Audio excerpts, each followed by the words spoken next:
Alô, amigos. Estamos aqui de novo com o Seminário de Prevenção de Diabetes. Hoje nós estamos na sessão 3, parte 3 do programa, quando nós vamos falar sobre as complicações da doença. Diabetes, no meu entender, é uma doença complicada, é uma doença que merece uma atenção maior das autoridades, dos médicos e do setor de saúde pública. E essa é uma das razões que nós temos para desenvolver esse seminário para a prevenção da doença para os brasileiros. Acompanhando as palavras do Dr. Delmar, diabetes é uma doença de alta prevalência, com aumento muito grande no número de casos ao redor do mundo. Muitas causas envolvidas no diabetes tipo 2, principalmente. E aqui a gente aborda, nessa aula, nesse bate-papo de hoje, sobre as complicações e com um objetivo claro de entendimento das complicações e focando que nós precisamos prevenir essa doença tão incidente. A doença, como vocês vão ver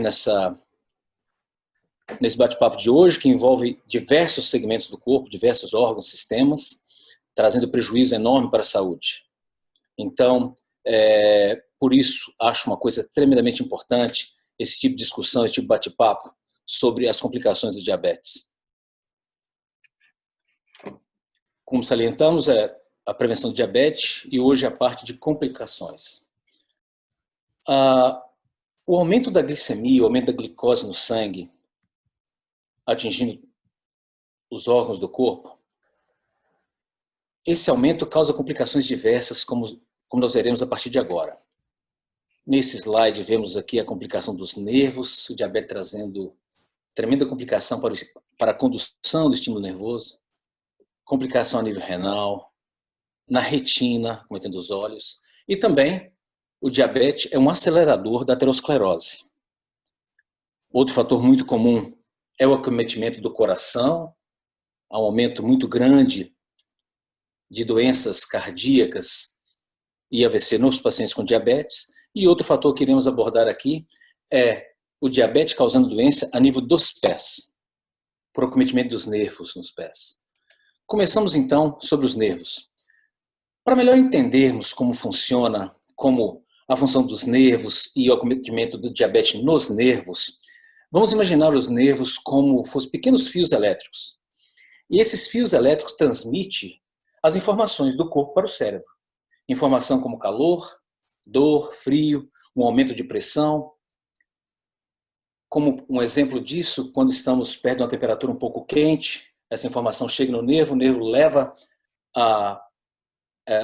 o sistema nervoso, os nervos levam essa informação até o cérebro e o cérebro manda uma resposta de retirada, de afastar dessa agressão, desse aumento de temperatura. Ou quando se pisa em alguma coisa que está mais pontiaguda. Então, o tecido nervoso, os nervos servem para nos proteger, levando informação para o cérebro e o cérebro manda um comando. Esses nervos, esses fios, pequenos fios elétricos, eles precisam receber sangue, oxigênio. Então, existem pequenos vasos que levam nutrientes para os nervos. Agora, o que acontece é que, com o aumento da glicose circulante, começa a acontecer um processo que vai ocluindo o interior desses pequenos vasos, que nutrem os nervos, levando oxigênio e nutrientes para os nervos, e começa a ocluir. Então, esses vasos, com essa diminuição de nutrientes para o nervo, faça com que o nervo não funcione muito bem, não trabalhe muito bem. Então, o nervo começa a ter um problema para no seu bom funcionamento, no funcionamento.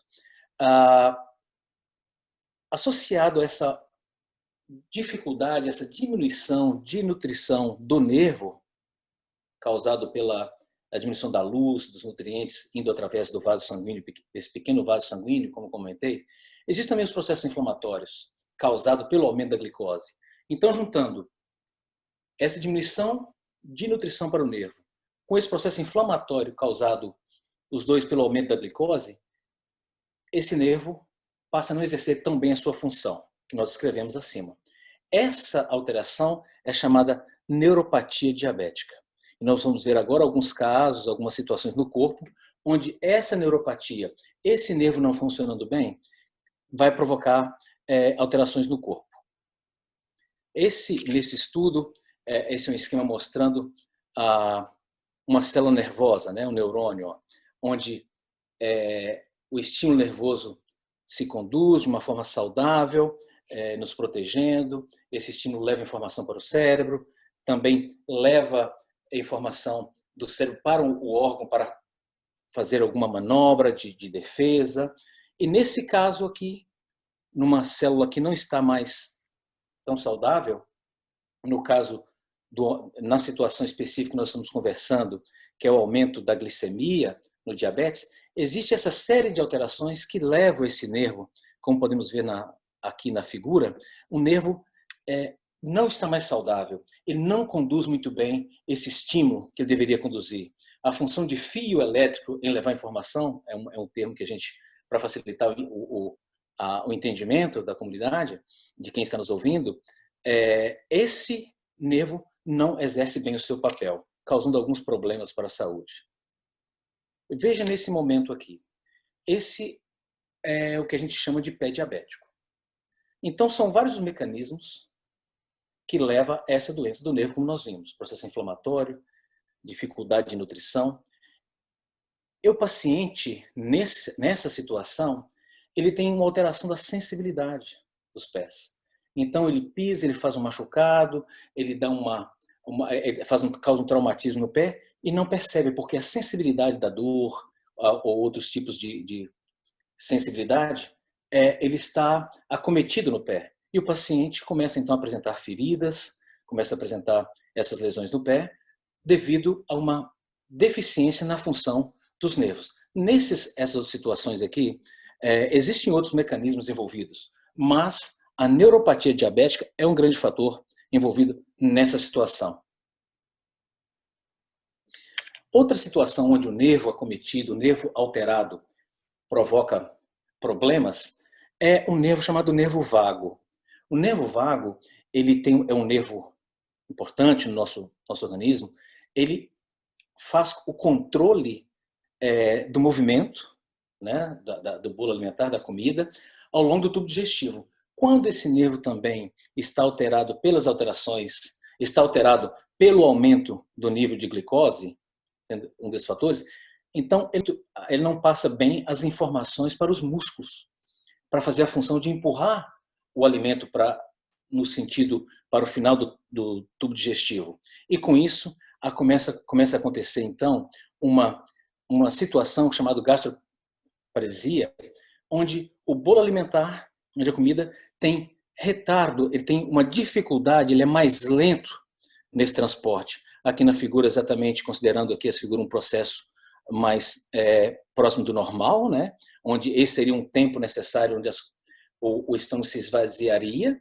E num paciente que apresenta essa situação de um retardo na condução da passagem do bolo alimentar, o estômago fica mais cheio por mais tempo. Esse aqui é a situação, então, da gastroparesia, onde o nervo que atua ajudando a mobilidade do bolo alimentar através do tubo digestivo, ele está acometido.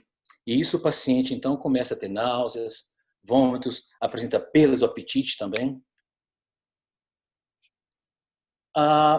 Concernente agora esse aumento da glicemia cometendo os olhos, né? Cometendo os olhos. Ali também tem um acometimento dos nervos que atrapalha o ajuste que a pessoa faz quando está na situação quando está no ambiente claro com o ambiente escuro. Todos nós fazemos acomodação. A gente, quando está no ambiente claro, precisa de mais visão. No ambiente escuro, no ambiente escuro, precisamos de mais visão para enxergar melhor. E no ambiente claro, a gente faz uma acomodação para poder adaptar esse ambiente claro. E essa acomodação está acometida no paciente com diabetes. Além da acomodação estar prejudicada, esse ajuste da situação do claro para o escuro, ou vice-versa, existem outras complicações. Os estudos mostram que existe maior incidência de cataratas no paciente com diabetes. devido ao aumento da glicose no sangue. Então a visão fica meio embaçada. Outra situação é o glaucoma, ocorre um aumento da pressão dentro do olho, e essa pressão, às vezes, essa pressão aumentada a um nível muito grande, a um nível muito acima do normal, pode comprimir o nervo óptico. Existe também o edema da mácula e a retinopatia diabética. Ocorre a lesão nos vasos sanguíneos da retina. E hoje existe uma quantidade importante, um número expressivo dos pacientes que apresentam a retinopatia diabética, que causando até cegueira e cegueira permanente. Eu gostaria então de falar um pouco sobre a retinopatia, porque esta foi a doença que meu pai teve. Meu pai ficou cego nos últimos 3 anos de sua vida por causa da retinopatia diabética. A retinopatia diabética, ela afeta ou destrói a retina, que é praticamente a parte posterior do olho, que é eu diria, a câmera que filma as coisas que nós vemos. Então, a retina recebe toda a luz e a informação visual e traduz ou transforma essa mensagem para o nervo óptico, e o nervo óptico vai interpretar o que nós estamos vendo. Então, a retina é praticamente a câmera. Se essa retina está destruída ou alterada, a pessoa não vai ver bem. Então, o que acontece é que no diabetes existe uma proliferação de vasos sanguíneos na retina que afeta a capacidade da retina de receber a informação visual. No caso do meu pai, ele foi afetado com a retinopatia e fez vários tratamentos com laser, mas como a doença, o diabetes que ele tinha não estava controlado, quando ele estava tomando já insulina, estava em um estágio muito avançado, a doença foi progredindo até que o tratamento com laser não adiantou mais. E aí ele perdeu a visão. Hoje eles estão desenvolvendo um tratamento com um óculos especial que, de alguma forma, substitui o papel da retina. Esses óculos filmam o que ocorre e mandam essa mensagem direto para o nervo óptico.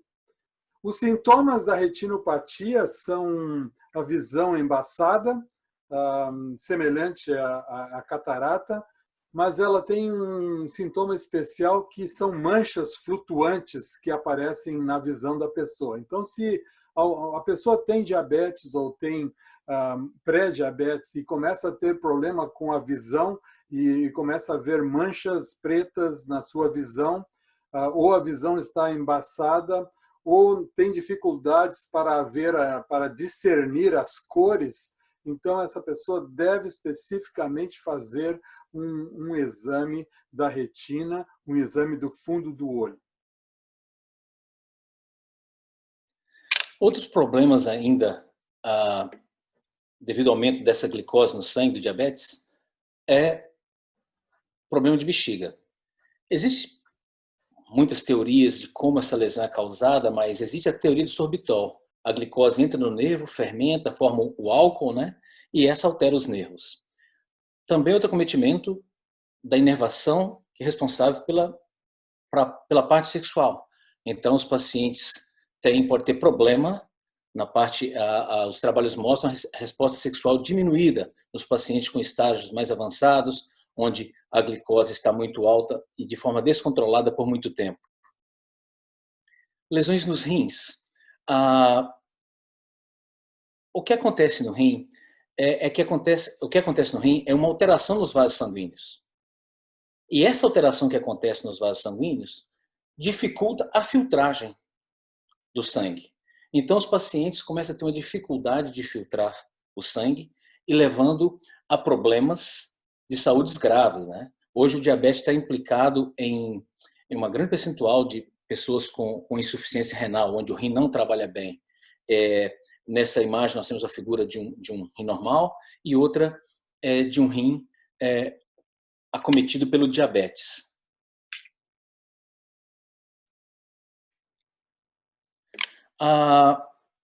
Um segmento do organismo muito importante também é cometido no diabetes é a parte cardiovascular.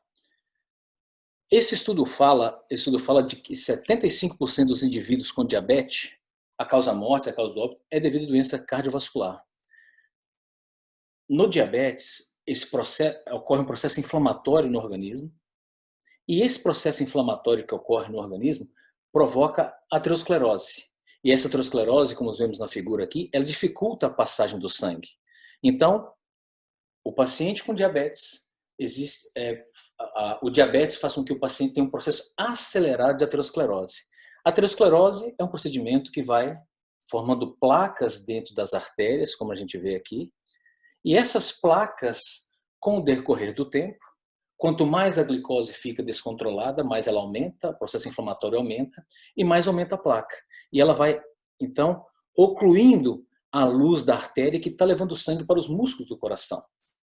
E até um certo momento que essa parte que passa o sangue dentro do vaso, que chamamos de luz, essa parte dentro da artéria, ela fica entupida, ela pode entupir, que é a hora que é o que chamamos de infarto do miocárdio. É uma situação muito importante de ser avaliada, porque ela é responsável pelo grande número de mortes nos pacientes com diabetes, a parte cardíaca. Uma outra situação também decorrente, uma outra complicação decorrente do aumento de açúcar, é o que fala da glicação, o envelhecimento. O que acontece? O que acontece é que quanto mais glicose temos circulante, mais essa glicose reage com proteínas. Então, quando se aumenta o nível de glicose, mais essa glicose faz reação com as proteínas. Um exemplo disso é com a hemoglobina, que a gente usa para diagnóstico, a hemoglobina 1C. Essa hemoglobina não solta essa ligação com a glicose. Enquanto existe hemoglobina no sangue, ligada a essa glicose, vai ficar dessa forma a reação química, vai ficar dessa forma a hemoglobina, enquanto a hemoglobina tiver a vida útil dela de 90 dias. Então, a glicose começa a reagir com as proteínas do corpo. Vamos dar só um exemplo aqui, vamos olhar esse exemplo da glicose na pele. Aqui você vê as partículas de glicose, as moléculas de glicose, e elas se juntam nas fibras de colágeno. Quando ela se junta na fibra de colágeno, ela começa a enrijecer, criar um processo debaixo ali na pele, que é um enrijecimento. E esse processo é atribuído ao surgimento de rugas. Então, a glicose a nível de pele, da pele, na pele subcutânea, ela começa a provocar alterações por se ligar com as estruturas da pele e causa o surgimento das rugas. Diminui a elasticidade da pele. Vamos comentar um outro aspecto do diabetes e o AGE. O que é o AGE? Nós estamos falando da mesma substância, da mesma glicose, da molécula de glicose. Essa molécula de glicose tem uma facilidade de se juntar com outras substâncias e também de ser submetida a processos químicos. Então, quando se aumenta o nível de glicose na célula, ela tende a ser submetida a processos químicos, e esses compostos que a glicose pode se transformar ou reagir com, ela se adere às estruturas da célula, atrapalhando a função da célula. Vejam bem, nesse AGE, que é essa glicose que aumentou dentro da célula e que começa então a fazer reações dentro da célula, esse AGE, que ele quando tem estresse e excesso de açúcar, o que acontece? Ele faz com que o organismo desenvolva um processo inflamatório. Então, quanto mais aumenta a glicose, mais aumenta a formação desses produtos, que é a glicose se transformando dentro da célula. E essa transformação que a glicose foi submetida reage com estruturas importantes dentro da célula, prejudicando a função da célula. E esse AGE, ele está envolvido no envelhecimento precoce da célula. Esse AGE também propicia a formação de radicais livres. E isso faz com que, a nível da pele, a pele fica mais opaca, fica mais envelhecida. Como nós vimos na figura, no slide anterior, essa mesma situação dessas reações dos radicais livres, da glicose dentro da célula, faz com que destrua o colágeno dentro da célula e, com isso, aumentando a chance das doenças. Nesse slide, a gente vê o AGE. O AGE está envolvido em uma série de situações de doenças no corpo. Veja bem que o que nós comentamos agora é que, se aumenta o açúcar dentro da célula, aumenta a formação de AGE. Mas nesse slide a gente está vendo que o AGE aumentado aumenta o diabetes. Então, o diabetes, muito açúcar dentro da célula, vai formar mais AGE. Mas também muita AGE, vindo principalmente da nutrição, pode causar o diabetes. Mas aí vem uma questão, né? Quando eu estou falando do diabetes, onde o diabetes aumenta no sangue por não conseguir entrar dentro da célula, e como esse AGE está aumentado dentro da célula, sendo que a glicose não está entrando? É que, em alguns tecidos do corpo, em algumas células, não precisa da insulina para a glicose entrar. Ela entra sem a insulina. Então, o tecido nervoso, no rim. Então, as células do tecido nervoso, células renais, da retina, essa glicose entra sem insulina. Então, no músculo, na célula muscular, onde se gasta energia, precisaria da glicose entrar para a produção de energia, exercer funções, ali a glicose não está entrando, mas nesses outros tecidos, que devido à glicose não estar entrando no tecido muscular, ela sobe no sangue, vai acometer mais os outros tecidos. Então, veja bem, o AGE está ligado a uma série de disfunções dentro do organismo. Ele está aumentando a sua produção no diabetes, mas também é uma causa de diabetes. Uma outra situação no paciente diabético são as infecções. Vamos considerar aqui, nessa parte do slide, um patógeno, um ser que precisa, uma bactéria que precisa ser combatido. E aqui é a circulação. O que os estudos mostram é que as células do sangue têm dificuldade de chegar até o patógeno quanto mais aumenta o nível de açúcar no sangue. O nível de açúcar aumentando, a célula, por exemplo, nesse caso o neutrófilo, a célula que precisaria vir aqui para destruir a bactéria, ela tem dificuldade de atravessar, sair do vaso sanguíneo e ir até a parte do organismo que tem aquela infecção. Então, existe um aumento do número de infecções bacterianas, fúngicas ou virais quando acontece um aumento da glicose no sangue. Por isso, o diabético ele tem mais infecções e infecções mais difíceis de ser combatida do que uma pessoa com nível de glicose normal, se não tiver outras doenças imunológicas, né? Então, o que a gente vê, o que nós falamos aqui, é que o diabetes, a situação de glicose aumentada no organismo, elas causam uma série de alterações, por reações inflamatórias no corpo, por destruição, por aumentar a aterosclerose. Então, aqui nós vemos, no caso o AVC, o coração, no caso do coração, uma aterosclerose, um processo de formação de placas de aterosclerose acelerado no indivíduo com diabetes, faz com que os pacientes, 75% deles tenham um processo, pode ter infarto, morre de algum problema cardíaco. Nós vemos que pode entupir, esse mesmo aterosclerose pode acometer as artérias na perna. Vimos, como o Dr. Delmar comentou, sobre o acometimento da retina, nos vasos do diabetes complicando na retina, problema de cataratas, glaucomas, pé diabético, o rim, né? Também aquela neuropatia no paciente com diabetes que leva aquelas feridas, muitas vezes amputação do pé. Para finalizar essa primeira parte da palestra número 3, nós vamos terminar com esse verso escrito há mais de 100 anos por Ellen White. Ellen White foi uma escritora e uma das fundadoras da Igreja Adventista. E há mais de 100 anos ela escreveu esse texto que nós temos nesse livro Mensagens Escolhidas, volume 2, página 416. E muitos há que são ignorantes em relação a que sua maneira de comer e beber tem com a saúde. pudessem esses ser esclarecidos e poderiam possuir coragem moral para renunciar ao apetite e comer mais moderadamente, e unicamente daquelas comidas que fossem saudáveis, e por sua própria maneira de agir, pouparem-se a grande soma de sofrimentos. Esse é um verso que se adapta ao conceito de diabetes. Nós vimos que o excesso de açúcar na alimentação e o excesso de gorduras na alimentação e de bebidas adoçadas vão fazer com que a pessoa aumente o risco da doença. É claro que se ela tem uma predisposição genética, esse risco é bem maior.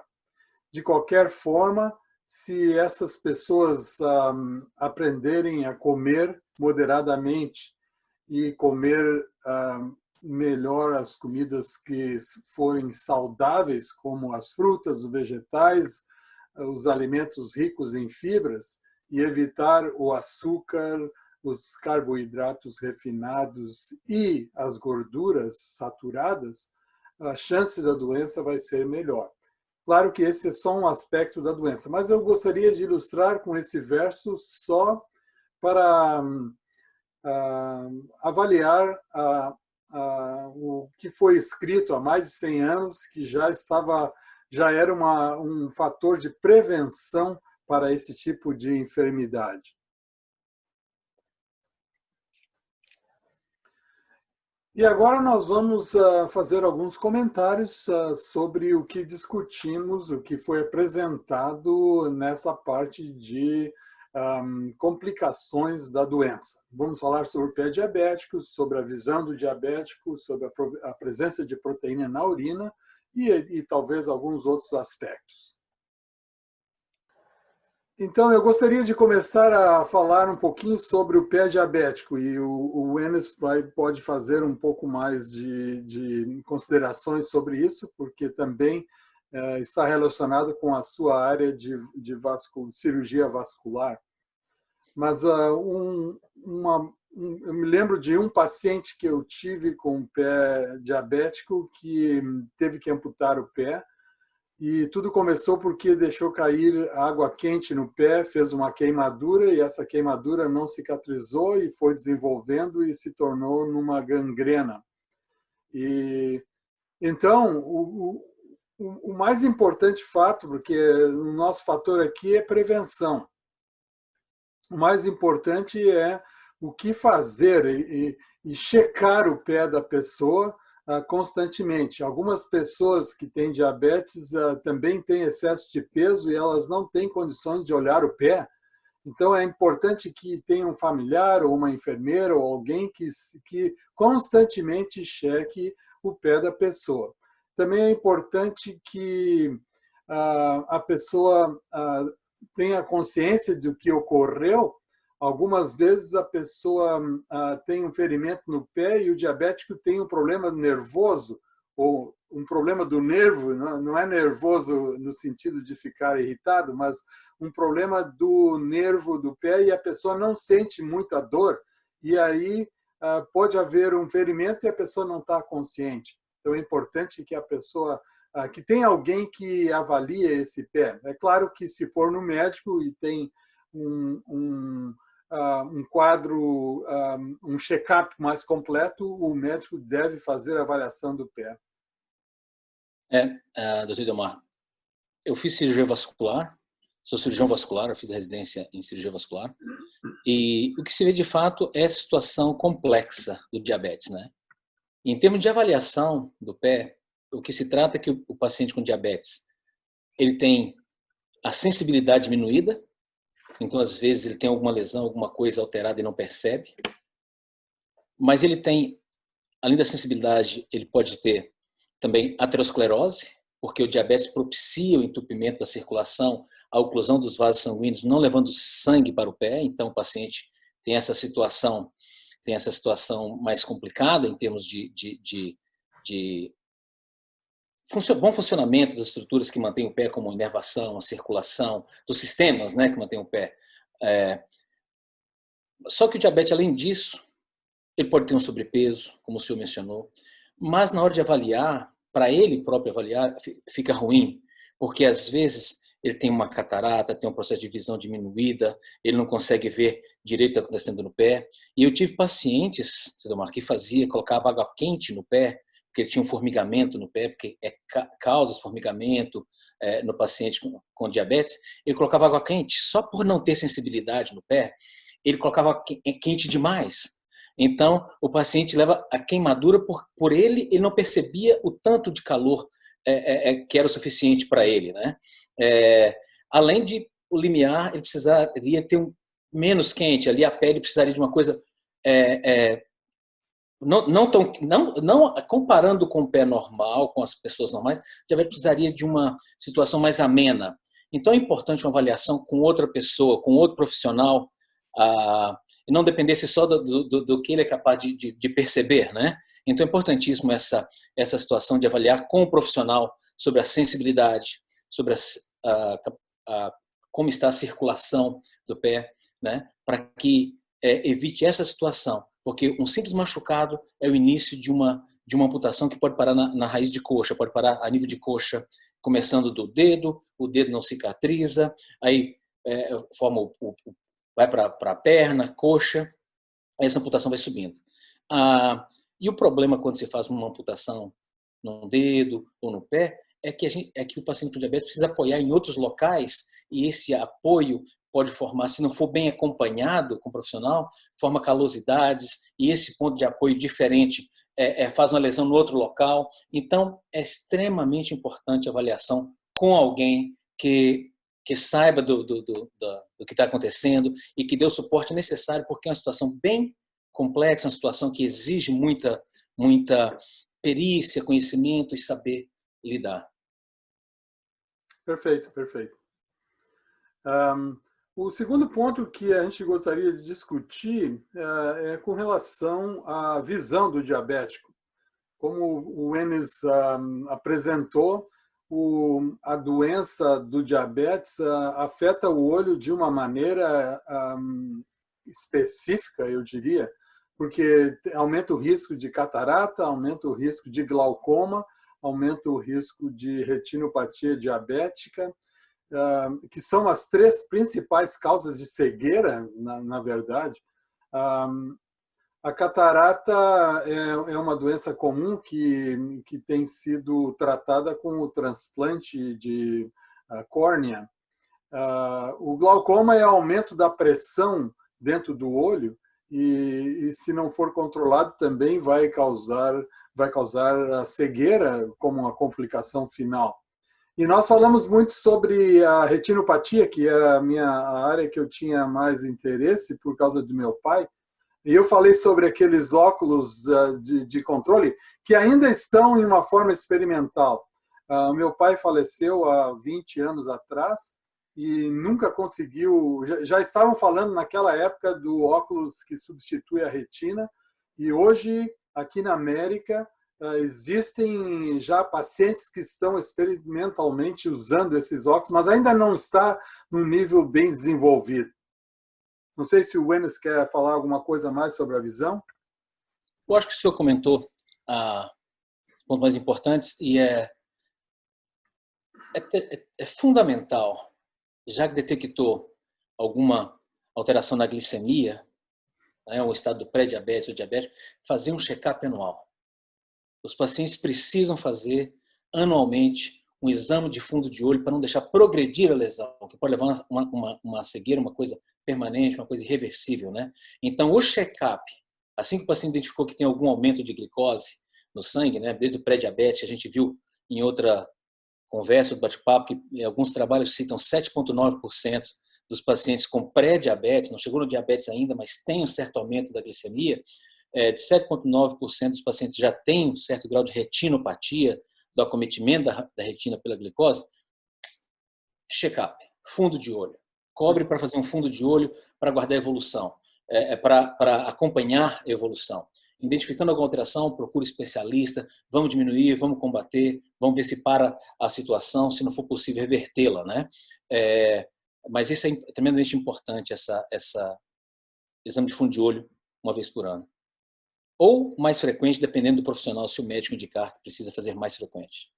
E principalmente se a pessoa tem já duas coisas. Uma é se ela tem o pré-diabetes, se ela está naquela fase de entre 100 e 125. Nessa fase já deveria fazer esse exame, porque se você vai no médico normal e faz exame dos olhos, normalmente ele vai fazer exame para óculos e coisa assim. Então é importante que tenha um exame do fundo de olho. Então são duas situações. Uma é se tem algum sintoma de pré-diabetes ou que tenha diabetes na família. Se tem um parente próximo que tem diabetes, então é importante o exame dos olhos aí. A urina do diabetes. Então, eu gostaria que o Enes falasse um pouco mais sobre como avaliar essa urina para saber se existe um risco ou se já está havendo uma destruição dos rins na doença. Em termos de proteína presente na urina, até uma certa quantidade, ela é, pelo menos a albumina, né?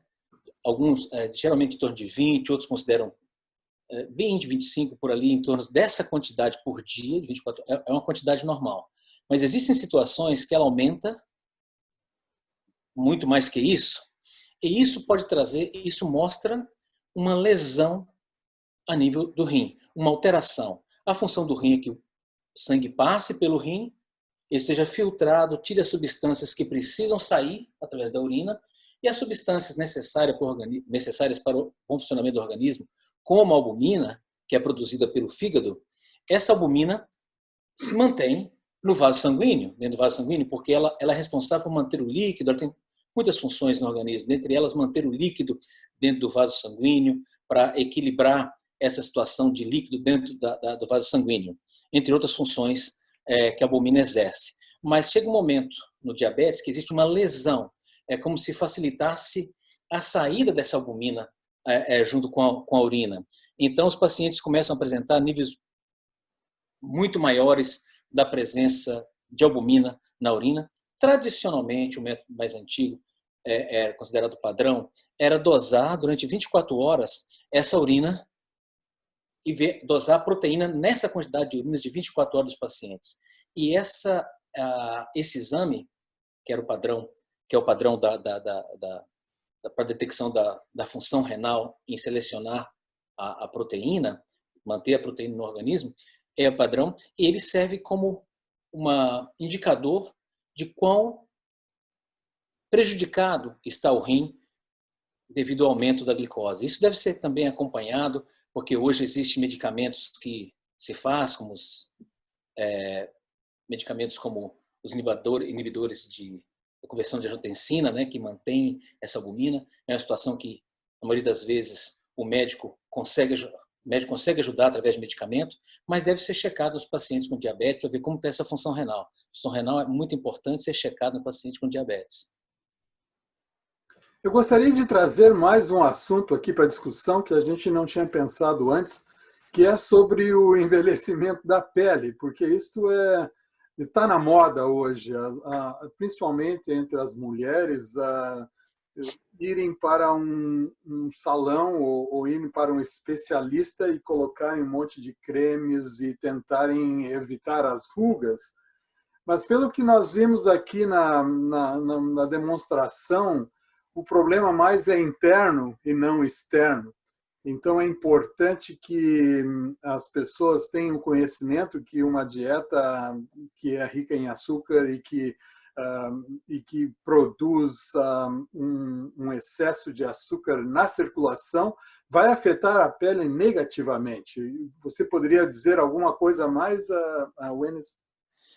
A maioria dos estudos, hoje, muitos estudos, confere o aumento do açúcar a rugas, uma pele opaca mais envelhecida.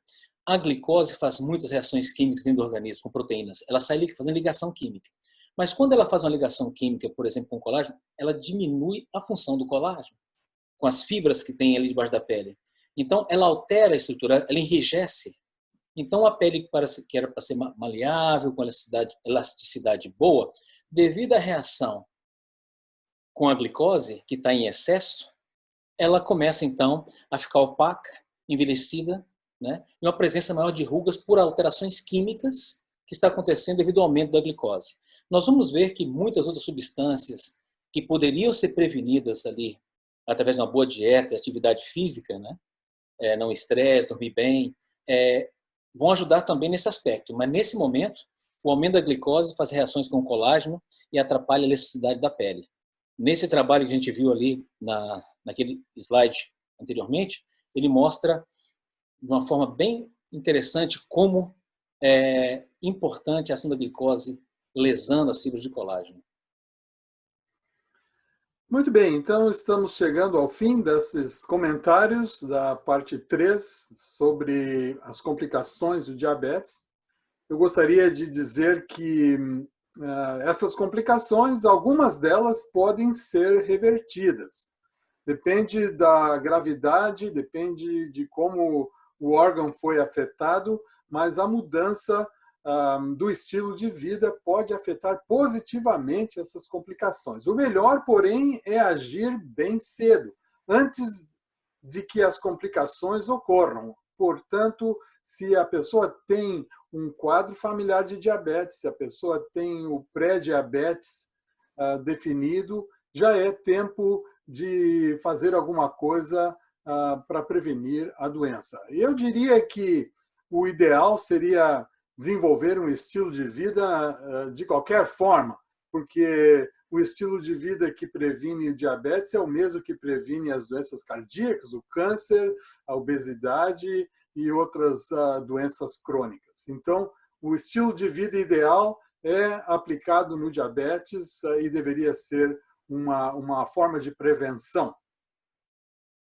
Terminamos aqui, então, a parte 3, os comentários sobre as complicações do diabetes, e esperamos ver o amigo na parte 4, quando vamos discutir os fatores de risco da doença.